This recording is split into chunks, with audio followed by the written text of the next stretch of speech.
Welcome to the ANEW Insight podcast, empowering and inspiring your journey to optimal health.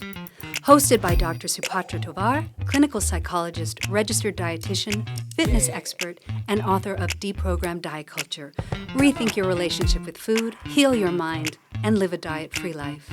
And Chantal Donnelly, physical therapist and author of Settled, How to Find Calm in a Stress-Inducing World. Here at City Club Los Angeles, we follow our guests' journey to optimal health, providing you with the keys to unlock your own wellness path. Tune in and evolve with us. Hello, and welcome to the ANEW Insight podcast. We are at City Club Los Angeles. Welcome. I am Chantal Donnelly, and I'm Dr. Supatra Tovar. We are excited today because we have mobility and Pilates specialist Kim Spencer with us today. Yay!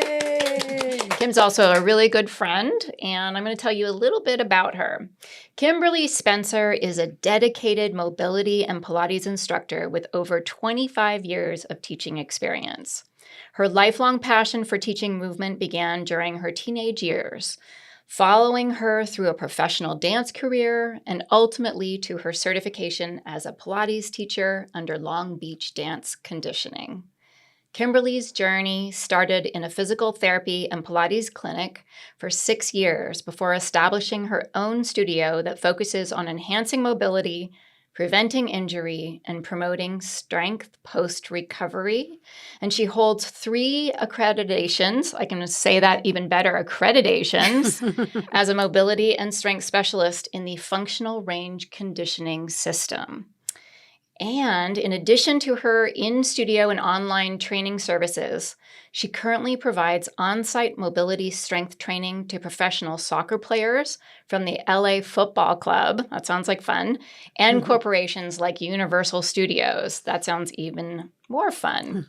Her mobility workshops build on these tips and tools both from years of training and working with such a wide array of movers and different problems. Thank you for being here, Kim. Thank you for having me.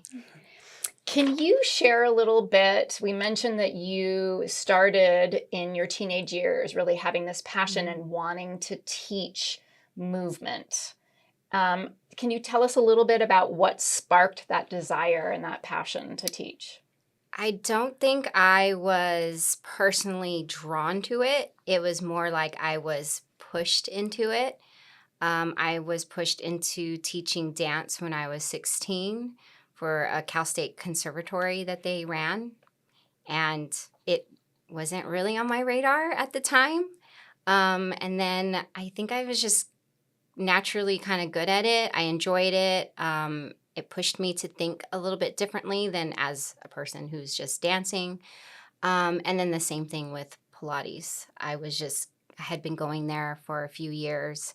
I started when I was 13. So by the time I was 16, my Pilates instructor one day was like, get up and why don't you help her do her like footwork something?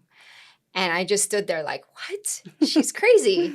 And then I led her through like footwork series and I changed some springs and I don't know, it seems like teachers have pushed me into it versus me being drawn into it. Wow. Yeah. Well, I'm really curious what actually got you into dance in the first place. What started you off? The story goes that we were watching TV and Swan Lake came on when I was 5 years old. And my dad switched the TV because, he doesn't want to watch Swan Lake. And apparently I threw a little tantrum. So he put it back to Swan Lake and he had to watch the whole rest of the ballet after that. And so they thought, I wonder if maybe we should enroll her in ballet class. And so they found a local studio. Oh, wow. And what did it do for you? Dance? Yes. Like throughout my years? Or, it really opened a whole different world where I think I just could feel like I could be myself. I didn't have to be something or someone I wasn't. Like I could just really also hyper-focus and be a perfectionist and but also kind of escape, what I was going through at the time. Yeah, because I had a hard childhood, so it really just kind of allowed me to escape from everything and just use my physical with my focus and my mental focus and my emotional. I don't know. It just gave me an outlet to drive everything through. That's so wonderful.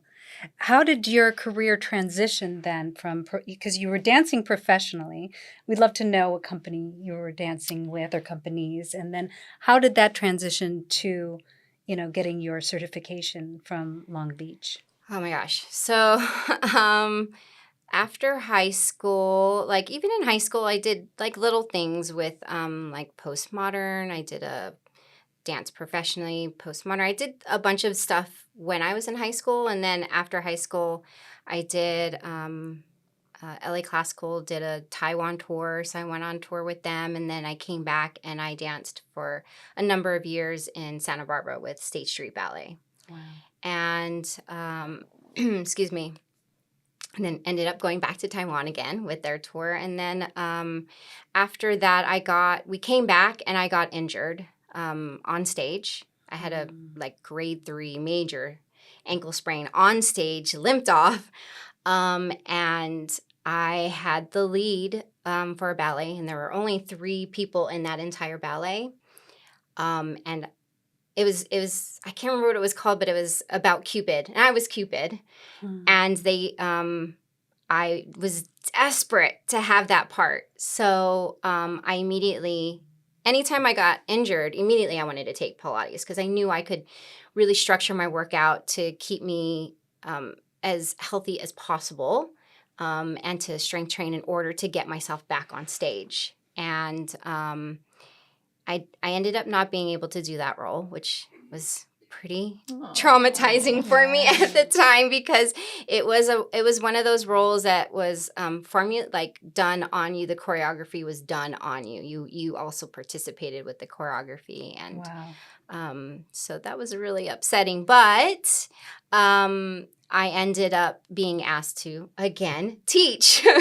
So I was invited to. I wasn't certified at the time, but I was invited to teach Pilates to group settings right through my injury. So it's funny how I just keep getting pulled into it. So that's why I ended up getting certified because I'm like, okay, I think it's pretty obvious that this is my next path. So I keep getting shoved over there. So why not embrace it? Yeah, well, you were my first instructor ever. Yes, I remember. She always told me I had a naughty pelvis. So, I mean, I took that as a good thing.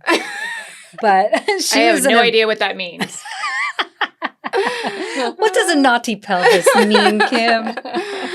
I'm much different now. I probably would teach you much differently if the teacher that I am now would probably teach you differently and probably not use some of the same words. Although a naughty pelvis is not necessarily a bad thing. I mean, she was a little scary. I do say. I'm going to say she scared me a little bit because she's very intense. But an amazing instructor. I care a lot. Yes. Amazing instructor. I think what our audience members and listeners probably don't know is that Supatra and I met Kim because we were all working at the same place. Mm-hmm. So we were all working at ATP Physical Therapy and Pilates in South Pasadena. Kim was a Pilates instructor and also worked the front desk. Office manager. Yeah, you did it all. You did it all. Supatra was the Pilates instructor, and I was working there. It was my first job as a physical therapy student right out of school, as physical therapist right out of school. And we all met, and here we are. Yeah. Many years later. So you worked there for 6 years. Is there something that you saw, that you experienced, that you learned while you were in a physical therapy clinic and also the Pilates environment that you now use, or maybe it influenced you in your mobility training today?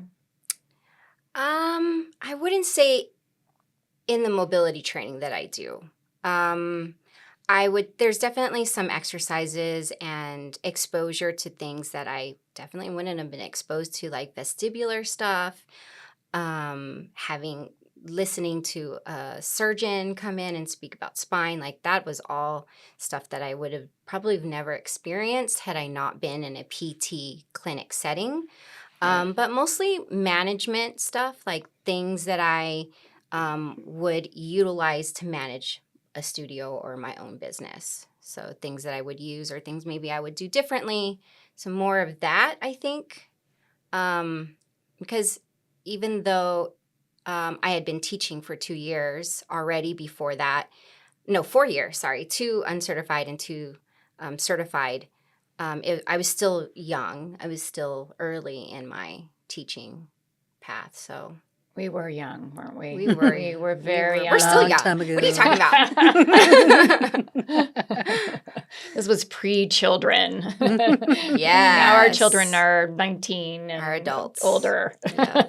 Can you explain a little bit more what you meant about learning about vestibular aspects and the things that you kind of picked up that have really informed what you're doing right now? I don't know if it informed it. I myself recently experienced a vestibular episode. So I recalled like, oh yeah, I remembered I had learned something about that. I don't think it affected what I teach or what I choose to teach now. And that's not a bad thing. It's just it didn't really, it doesn't really lend itself to what I do now. So Yeah. yeah. Well, maybe for the audience, if you could go into a little bit more about exactly what you do now, in that you've set up your own studio, Yeah. and you're, working a little bit differently than just strict Pilates. Explain Yeah. what you do exactly. Okay, where do I start? Yeah, so I opened up my own, and I was just teaching Pilates, just for, I don't even know how many years, in a boutique gym, basically. And that just wasn't a good fit. Just everything from like your environment affects the people that come in, right? So I have Pilates tends to generate people who, or bring people in who are older or looking for, not rehab based, but kind of rehab based. And I feel like people just seem to find me. They have like special needs, like ongoing back pain, ongoing hip pain, getting ready for a hip replacement. Those people find me.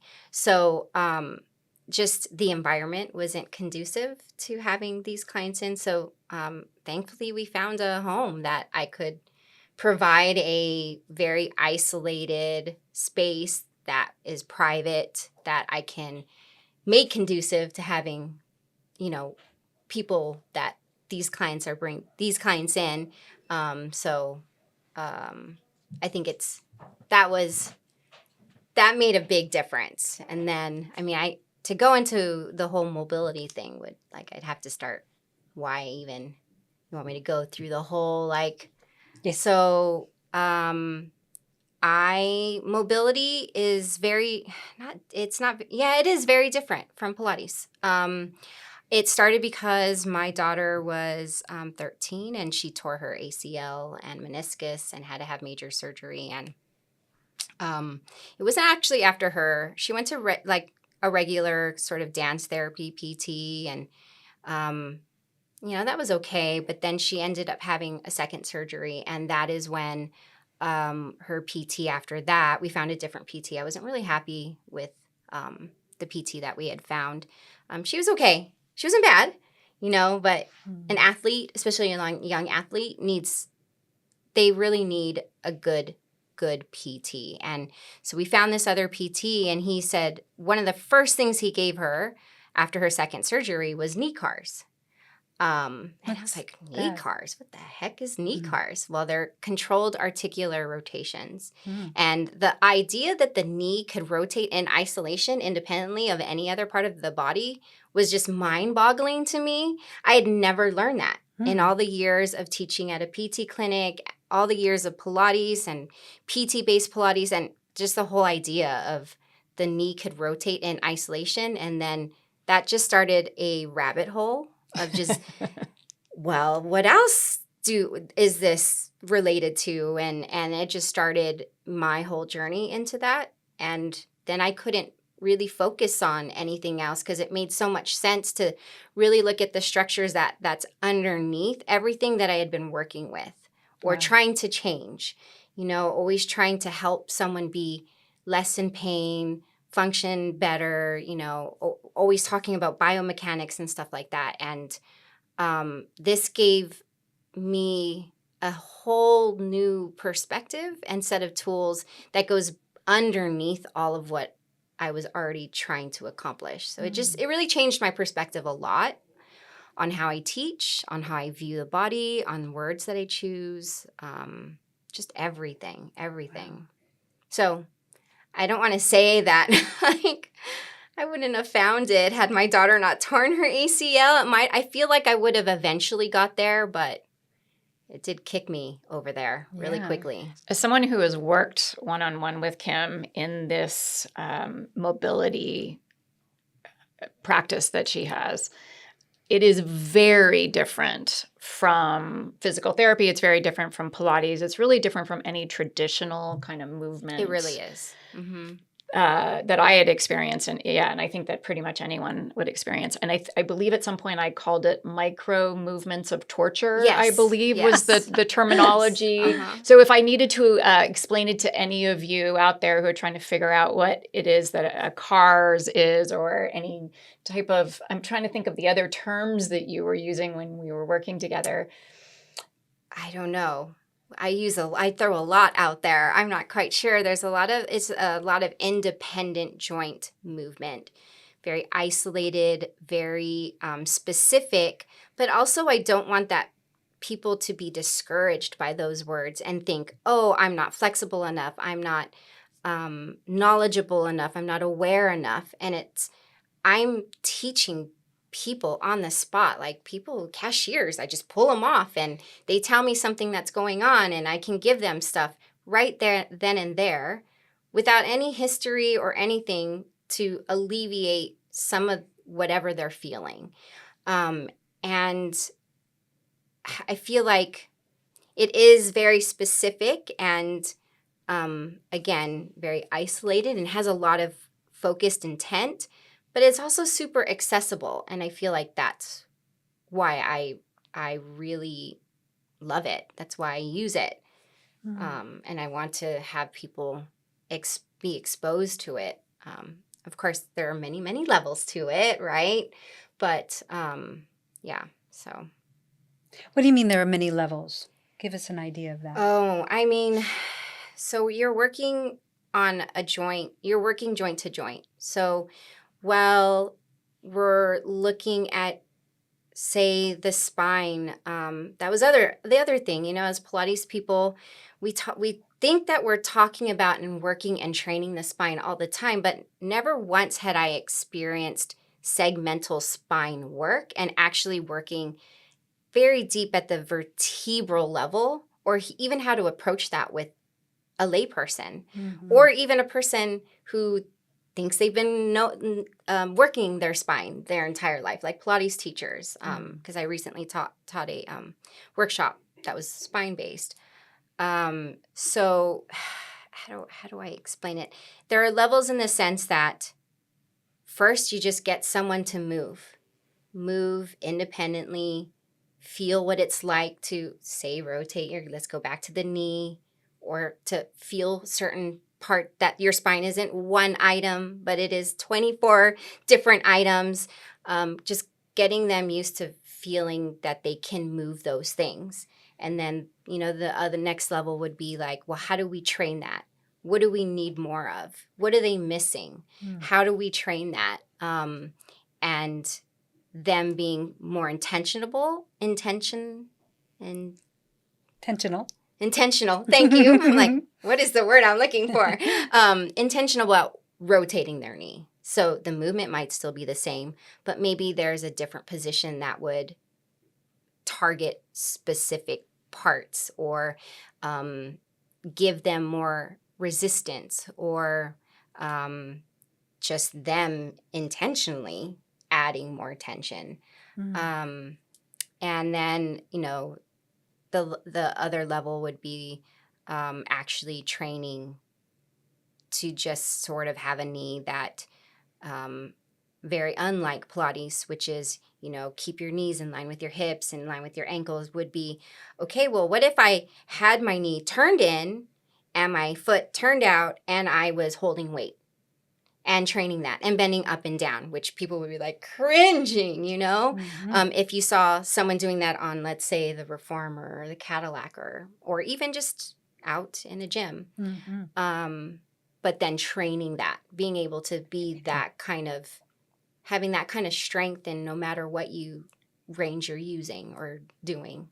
Wow. Yeah, just kind of making you feel a little invincible. In all transparency, I never made it past level 1 with Kim.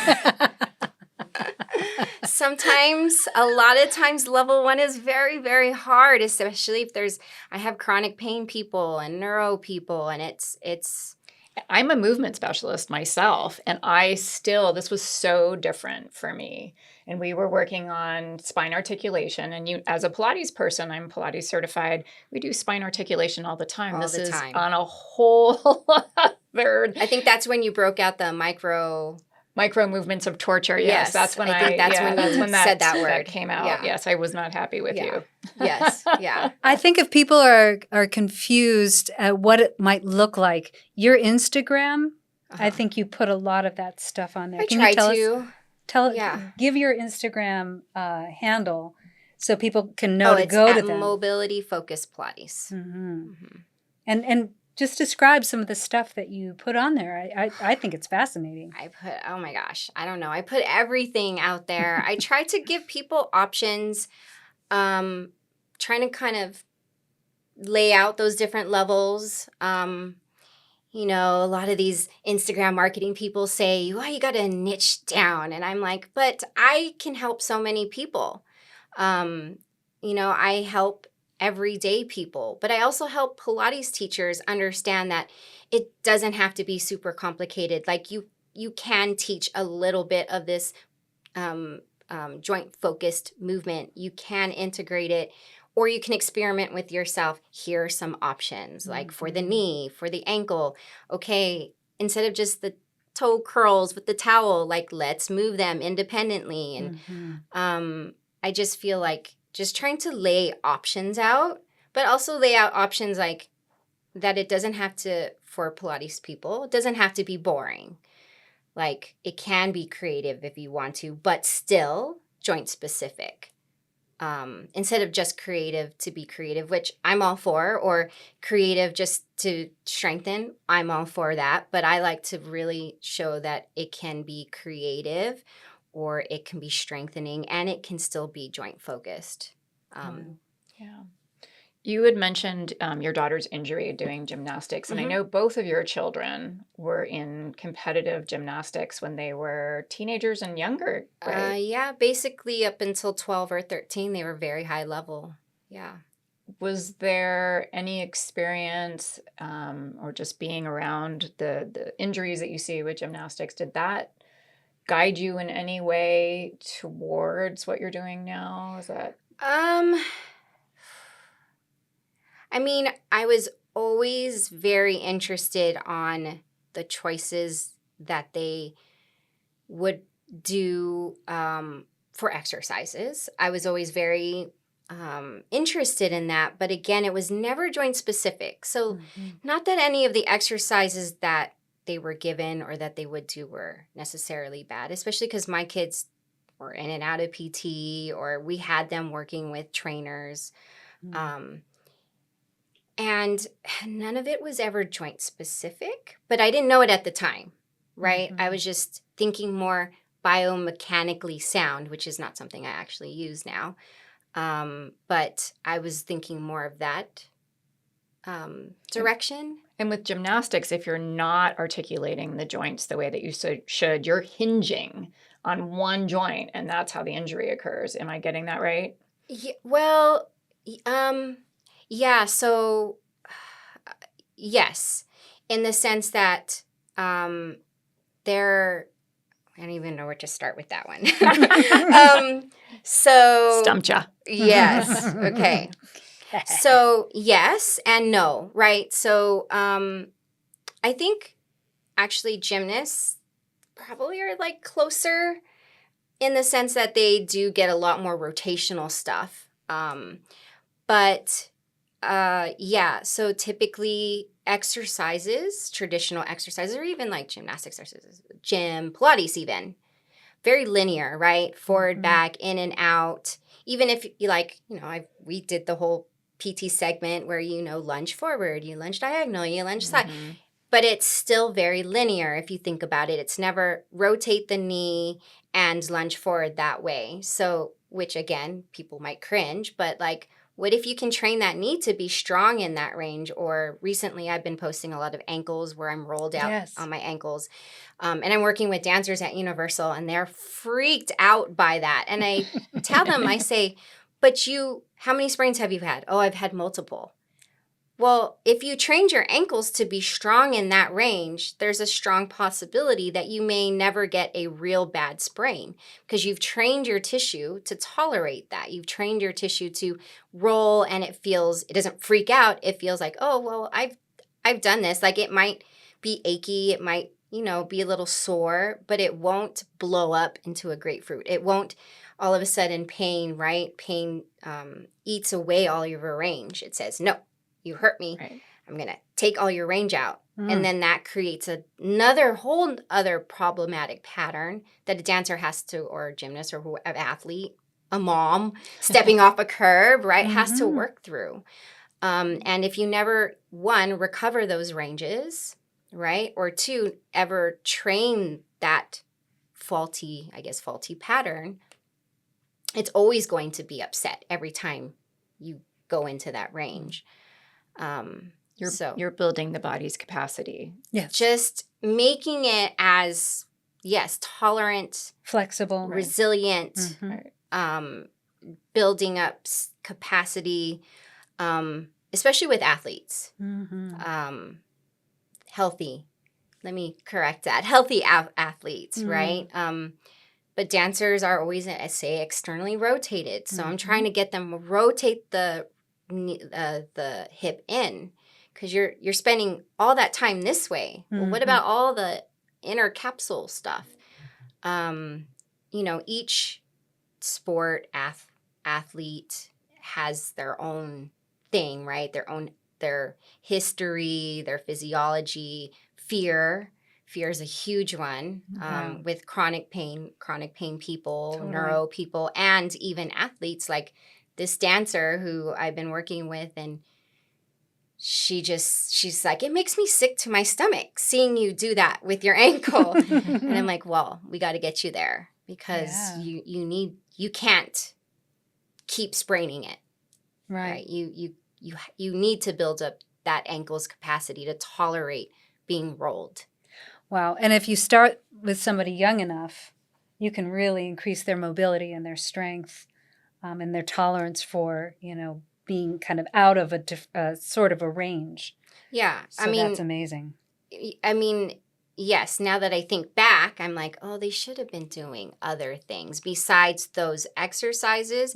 It's never that I definitely, which I feel Pilates people can tend to do, is demonize certain positions or, quote, faulty patterns or... and I don't like to, I've really steered clear of that. And that has been really freeing. Wow. Being able to recognize that all movement is good. Joint specific movement will give you the capacity to kind of do anything. Awesome.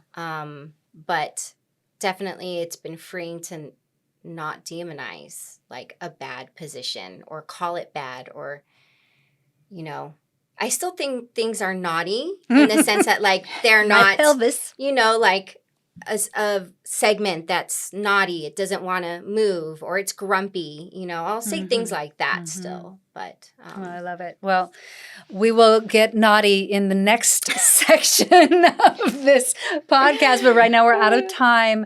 But we are so thrilled to have the amazing Kim Spencer here with us. Please join us next week for the second half of this amazing episode. And we look forward to seeing you soon. Thank you so much.